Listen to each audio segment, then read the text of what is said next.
Now, if you're just joining us, welcome to the show. Early in the season of Morning Barakah, I brought on a guest who had a bit of a personal journey of realization and change. His name was Dr. Mahmoud Mawji. He pursued his dream, alhamdulillah, good on him. He's done a lot better for himself. Similarly, young people increasingly being influenced by successful entrepreneurs who made a name for themselves by pursuing their own dreams, along with many other reasons as well. But my guest today didn't do just that. He wrote a book about it. Now, writing a book in any genre is a task that has a plethora of challenges. Self-doubt, fear of criticism, investing time and energy into something that might not be accepted, rejection, negative feedback, the list goes on. But if you get it right, it could be one of the most rewarding endeavors ever. Now, I'm delighted to have with me business author and coach Hasan, who underwent a journey of self-discovery quite early in his life and emerged from the other side with an award-winning business book. Let me talk about myself. So when I had a job in the city for a while after I graduated, very briefly. I didn't like having a job, and my dream was to start my own business I'd heard about people creating passive incomes within their businesses and be able to travel and have free time, and it sounded amazing. And then I thought, I'm actually going to do it. Like, I'm actually going to leave the job. And that picture is of me on the day that I quit my job. Like, I was so happy. And then fast forward 2 years of hard work, grit, determination. I mean, I'd grown up in a modest family, and I'd loved reading self-development books about whatever you can conceive, you can achieve. And I kind of took that path. I set a goal, and it was really tough. No one can tell you that it's easy. Hasan, assalamu alaikum. How are you? Hope all is well. I'm good. Thank you very much for coming onto the show. Thank you. Thanks for having me. So, my research, the questions I asked you before today's live, you sent me a video or two, and I was very interested in that specific talk because, as well as the introduction in terms of the unfair advantage, we'll talk about the book in a second, but you did mention kind of a journey of self-realization. But before all that, I'd love to kind of first and foremost get a bit of an understanding about who you are, and your journey as an author. Sure. So I'm Hasan Kubba. I was born in Baghdad in Iraq. I grew up here in London. I came here when I was young. And I kind of was good at school, but I didn't know what I wanted to do after. I never kind of thought of myself as a natural entrepreneur. I never thought that this is definitely the path for me. I'm just going to do that. I just had no clue, but I knew I didn't want that kind of typical rat race kind of thing. I don't know, there's some idea of like going on that, in London we have the tube, and it can be packed like sardines in the morning, and I don't know, something about that didn't appeal to me. And I just thought, I want to do something different. I came across an online course about how to set up an online business, and it was expensive. it was a huge bit of savings that I had from uni. Really? It was $2,000. So at that time, with inflation, I think that's like $4,000 now. I don't know. No way. But I did it. Everyone told me that's a scam. You're not going to do that. But essentially, it was how to set up your own business and make a passive income. It just sounds too good to be true. But then I started researching, and I was like, oh, no, actually, this makes sense. It's a real business. It's not just some weird scammy thing. So I took that course, but then I was too scared to get started. It took me about 2 years to actually get going. And I had some jobs, some roles in sales. We were actually discussing just before this, some things like that. Eventually, I got there. Alhamdulillah, I got there. And it was just, the idea was like, oh, I've made my own business. I've done my own thing. And from there, it's kind of grown, and I've started to help other entrepreneurs.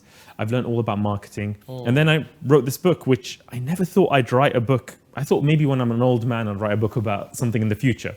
But I met my co-author, Ash Ali. He was the first marketing director of Just Eat. And together, I was like to him, we could do better with this. And we never thought we'd get a publishing deal. Honestly, we never thought that would happen. But alhamdulillah, that's what happened. We got a publishing deal. The book came out January 2020. We had a big book launch. We had all these talks planned at big universities and all these things. And then suddenly we go into lockdown. Everything's cancelled. And we're like, that's it. It's not going to work out, but that's okay.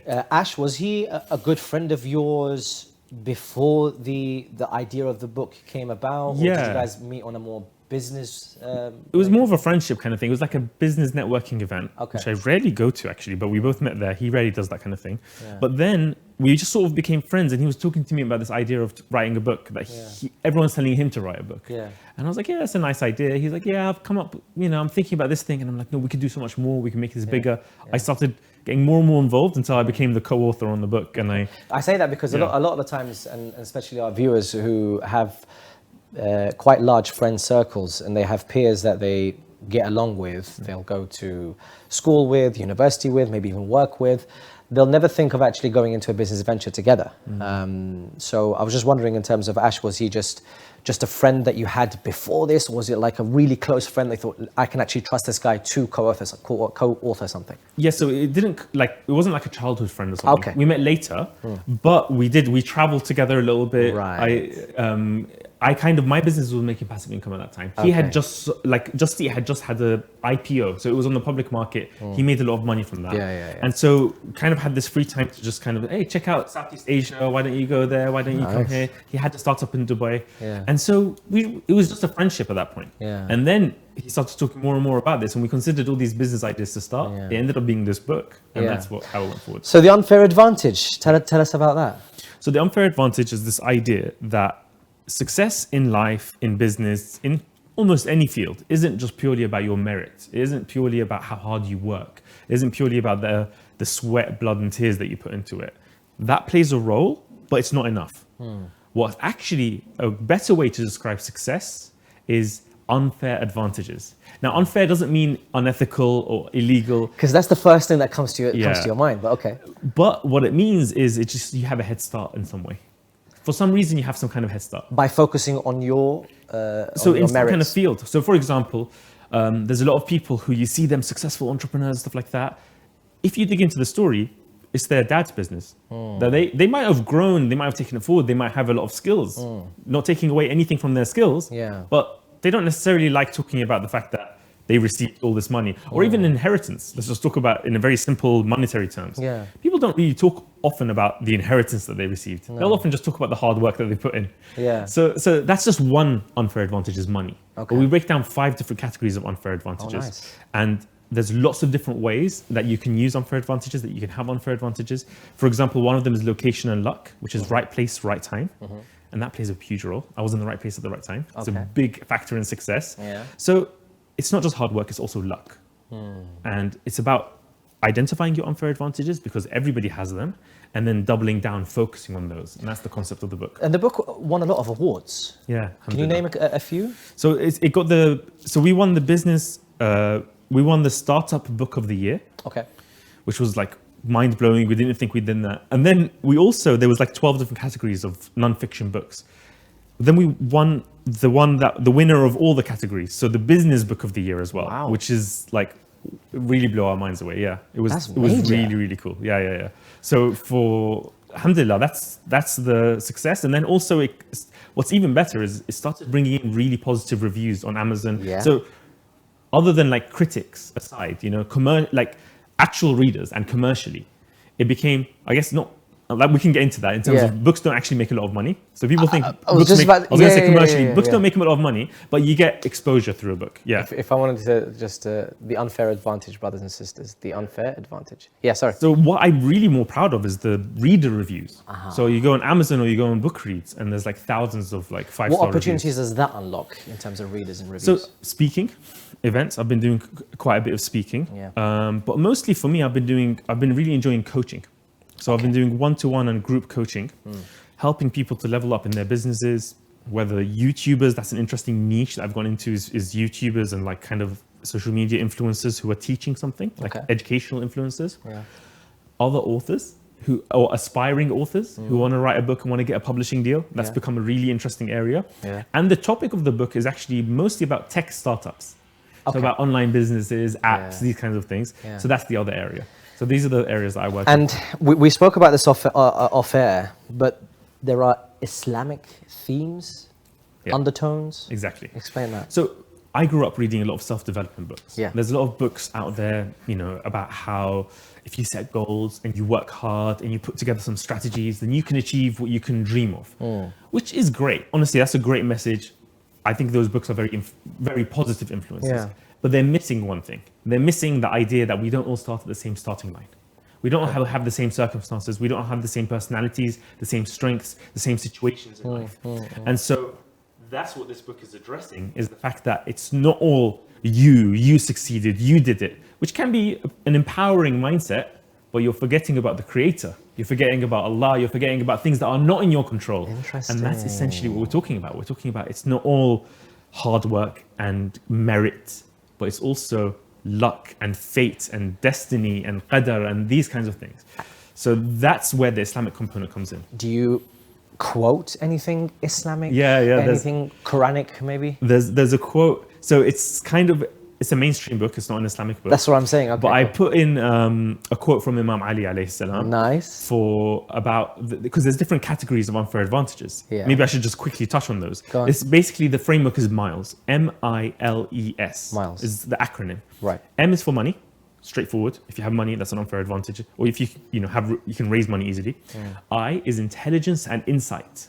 Intelligence and insight, all different types of intelligences. You could be book smart, you could be street smart, you could be social, creative, emotional, intelligent, all different types. And insights, when you see a problem that you can solve, that's insight. L is location and luck, right place, right time. Touched on that one. E is education and expertise, which is very important. And because everyone thinks of like university dropouts and stuff like that, education is very, very important. It doesn't need to be formal, but it could be formal education. S is the most powerful one, status. It's how you come across, how people perceive you, who you know, who's in your network. Status is huge. So those are the 5 categories. For the chapter on education, we have Imam Ali quote about how wealth is, knowledge, and poverty is ignorance. So that's the quote that we've got in there. But the idea is very Islamic, because one of the major themes is gratitude. It's focus on what you have rather than what you don't have. You have to say alhamdulillah, you have to be grateful. It's been shown in scientific studies that gratitude really helps. And so that's one of the key messages of the book, is gratitude. On your journey, are there any specific kind of rituals or routines or the writing process that you have? So I was spoken to a lot of writers. So I never thought of myself as a writer. English was my weakest subject actually at school. So I was like science and maths. But I think what helped me to write well is studying marketing. Marketing is all about, people don't think of it like that. I used to think marketing is this weird, unethical thing. It could be, but it's actually about empathy. Marketing and even sales is actually about empathy. You have to know how the other person's feeling, what the other person might be thinking. So writing well is actually a lot about, can you get into the heads of your readers? Can you get into their minds? Can you understand what they might be thinking, what they might be confused about, where their head might be at? So I was speaking to a lot of writers. So this is, I guess I have to consider myself a writer now, because now I actually really enjoy it, and that's something I do. But we all have very different rituals. Some people are slow and steady. They write a little bit every day. And some people, it's all about the deadlines. And for me, I'm in the second category. For me, that publisher deadline was magic in getting me to be super productive. And so for me, it was like cram writing. It was like I wrote, so people are a bit surprised. Writers, they'll often spend years writing a book. We will work on the book for years in terms of a concept. Conceptually, we will work on the book for years. The actual writing, the whole thing was done in about 4 months. So, which is really fast. But that's because Ash, my co-author, was brilliant, and he pushed me, which was, I didn't appreciate at the time. Now I do. And having that publisher deadline was really powerful in getting me to write more. So I think accountability is a very powerful thing, which is actually something I got into in coaching. Coaching is all about clarity and accountability, and that's what helps. Publishers themselves, are they easy to work with? And how do you get even in contact with publishers? So how does it work? Getting a publishing deal is really hard. It's actually one of those things, really difficult. It's first you have to get a literary agent. Usually you have an agent first. The agent pitches you to the publisher. Most publishers don't take you seriously if you don't have an agent. So just getting an agent is a coup in and of itself. It's like a win. So we got an agent approach us. And alhamdulillah, we got 3 different publisher offers, which is like mind-blowing. And I think that's because of the uniqueness of the book concept. So working with publishers, most people think publishers are going to handle everything. They don't handle everything. They're very good at editing. They're very good at making a nice cover. They're very good at layouts, typesetting, all this stuff. selling into bookshops. That's the Okay. amazing thing about publishers. You could self-publish. We'll just have it on Amazon. People can buy it. Yeah. But you're not going to be in bookshops. We were in the airport bookshops. People will see our book, which was amazing. So that's Yeah. the thing that was really cool. I'd get emails from people in Peru, in Switzerland, in Japan, who've read the book. And I'm like, how? They Phenomenal see it in the stuff. bookshop, right? Yeah. So, so they're great at that, but they're not good at marketing. The marketing is all down to you as a writer. Like, they'll try and do a few things here, but that's not their strength. So most people think, oh my God, I thought I'd just write the book and that's it. No, the marketing background of me and my co-author really helped. So working with them was like great, but bear in mind, you have to do the marketing yourself. I mean, it's really fascinating because mostly within our community, growing up in the Iraqi community, going to majalis and programs, and we all kind of know each other, and our dads know each other and all that stuff. It's like another world when it comes to this publishing and books and the business world. And yes, there are some of us who are successful in their businesses, but they're quite low key. Yeah. And they're trying to, they don't really want to be that famous or popular or even publish stuff or publish their work. So how does it make you feel being kind of the standout within our community, and actually going to a bookstore and seeing your name written on a book that's actually got, best-selling business book of the year and stuff like that? How does that make you feel? Alhamdulillah, no, it's really good. It's something that you kind of, on the one side you feel amazing about it, and then the other side you think, what's next? Okay. So that's that typical thing of like, okay, what am I going to do next? What am I going to work on next? Yeah. But alhamdulillah, no, I'm very grateful for it. It's opened up a lot of doors, but it's not like, it's life-changing in terms of opening doors. Yes. But it's not life-changing commercially at all. You hardly make much money from it, writing a book. Even when the book is successful, alhamdulillah, unless you become you write Harry Potter or something. Okay, that's different. But other than that, you don't really make a lot of money from the book itself. Yeah. It just opens doors, it's just exposure. So it's like, now it's down to you to capitalize on that, which I haven't made the most of. And inshallah, I'm working on stuff to make the most of it. Inshallah. For the dear viewers at home, if you've just joined us, you've missed the first part of a fascinating discussion with Hasan Kubba, business author and coach, or business coach and author? Both. Both. Sorry. Yeah. In any case, he's an expert when it comes to writing books. We have the unfair advantage right here. I've seen this online on LinkedIn, I've seen it on YouTube, I've seen it on different Instagram posts, and finally I have my own copy here. But anyway, so that's the unfair advantage. Don't go anywhere, brothers and sisters. I'm trying to get this balanced. Don't go anywhere, brothers and sisters, because after the break we're going to continue a fantastic conversation with Hasan. We'll see you in a couple of minutes.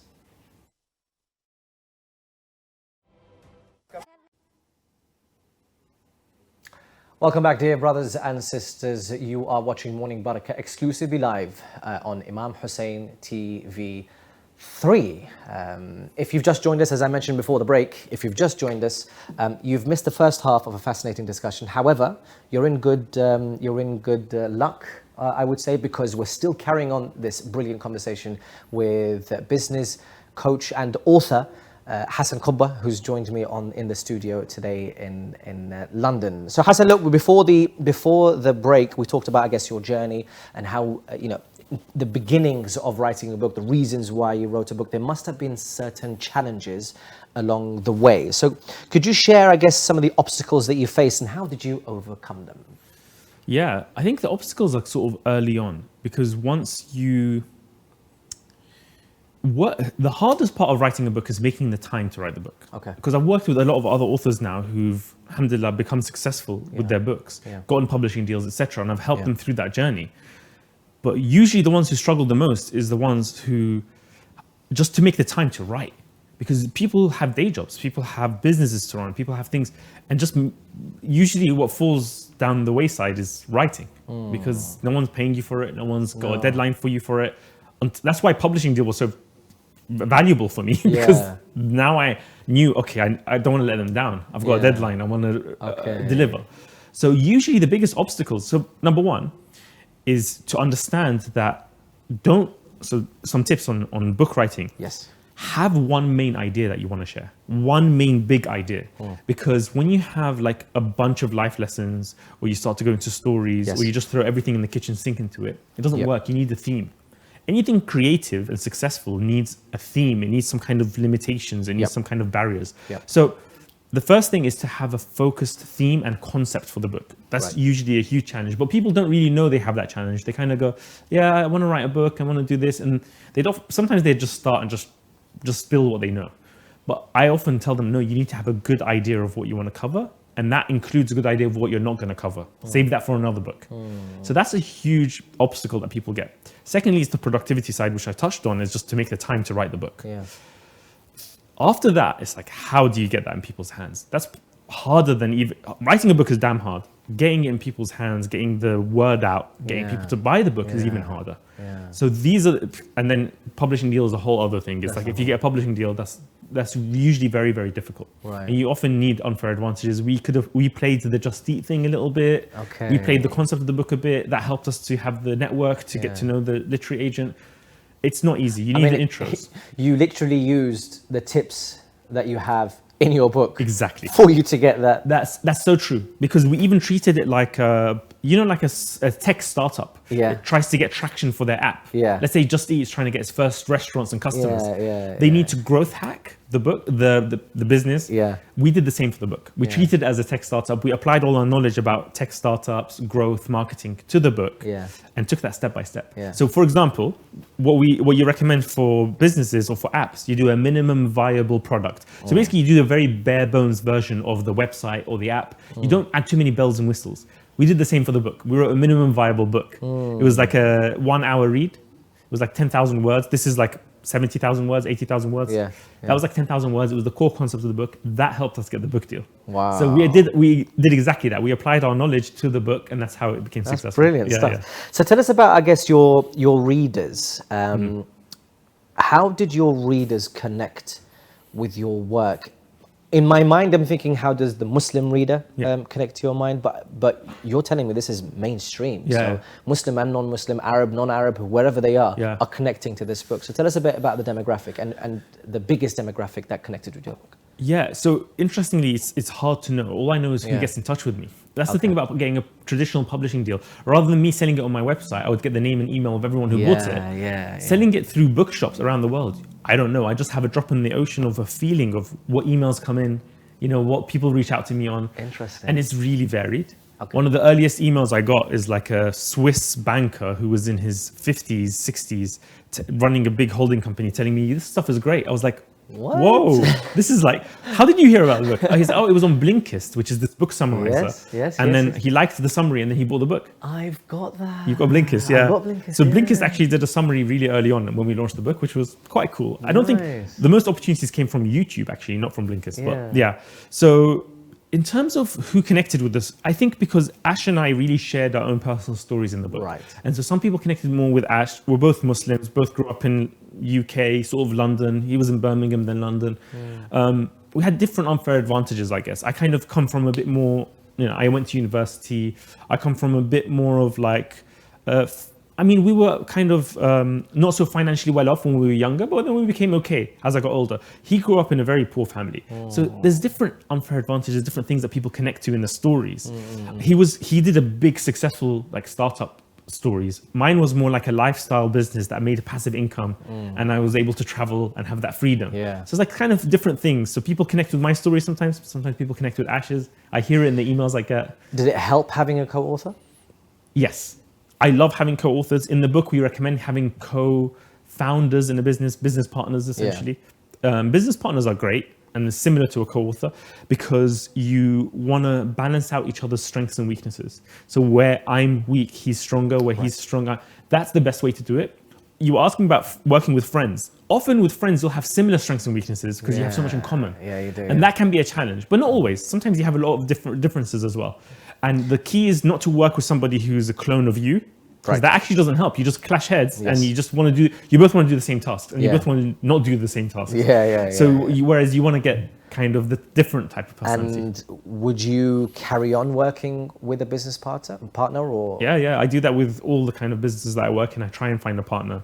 My first business would actually be me by myself. Yeah. But even then I had I talk about it in the book, I had an accountability buddy. Okay. He was starting his own business in a different field and we were just would meet together, would kind of share notes and just encourage each other because it's just a lonely journey. Yeah. So writing a book, starting a business, very lonely journeys. It And is. you kind of want that encouragement, you want that sounding board. It's very difficult to do on your own. So you mentioned the Swiss guy in the Swiss bank. Was he in Switzerland? He was in Switzerland. Oh, right. He was in Zurich. Aside from that, any memorable kind of interactions with your readers? Yeah. There's a lot of really cool. I get emails all the time of like, oh, this changed my whole trajectory. This changed my life. Oh, I realized something about myself. I found my own unfair advantages. There was a girl in Japan who used the book as her thesis for her business degree. Wow. It was like, that's really, really cool.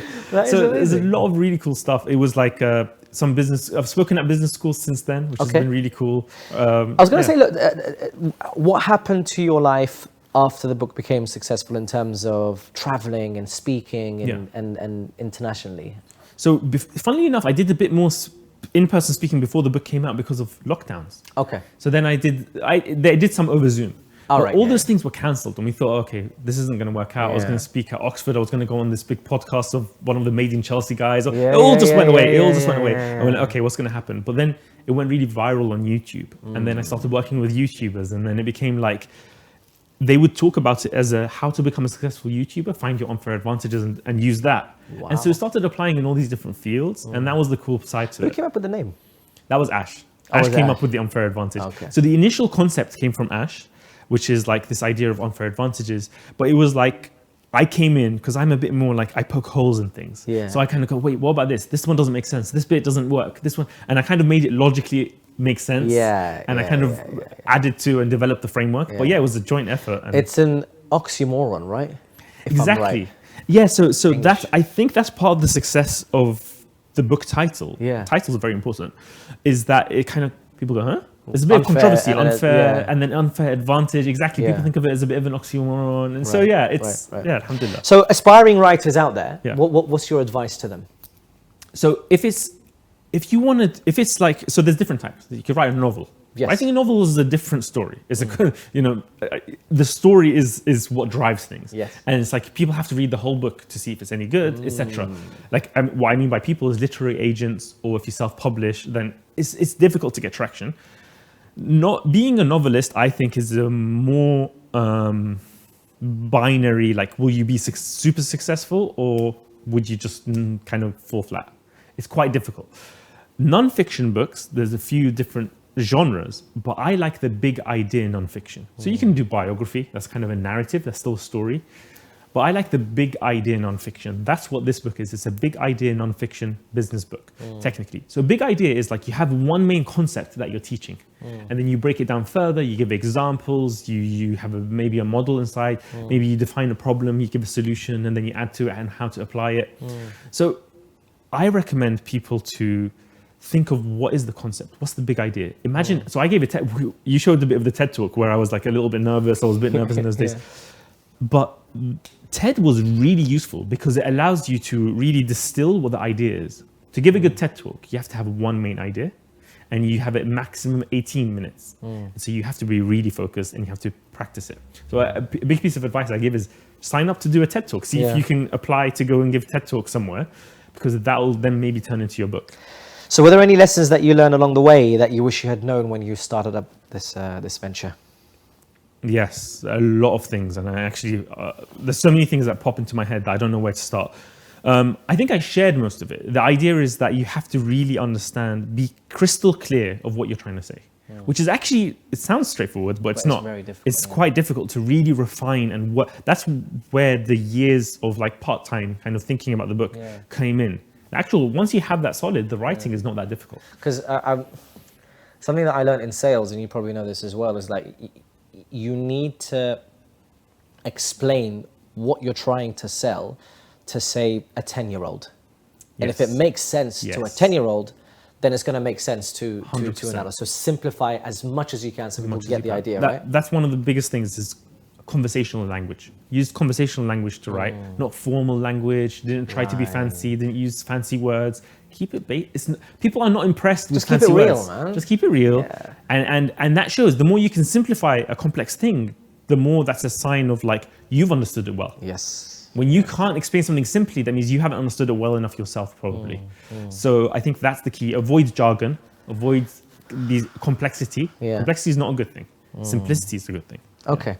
Lastly, I guess in the limited time that we have, what's Any upcoming projects that you're working on, or a sneak peek into what we can look forward to?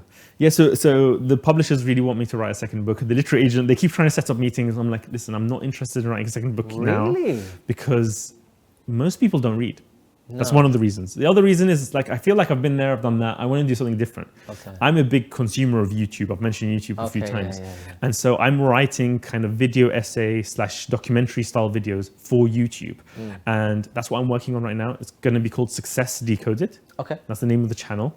And I'm going to break down success stories. This is almost like deep dive case studies. The first episode will probably be Mr. Beast. Of how did he become so big? He's like the most successful YouTuber. How did he become successful? What can we learn from his story? But also, what were his unfair advantages that we can't replicate? And so that's the key. Fantastic stuff.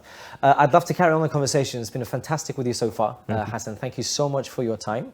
And inshallah, our paths will cross in the future. Inshallah. Absolutely. Thank you. Hasan. Thanks for having me. So that was business coach, author, expert when it comes to writing books, The Unfair Advantage. Many thanks to Hasan Kubba for his time. Now.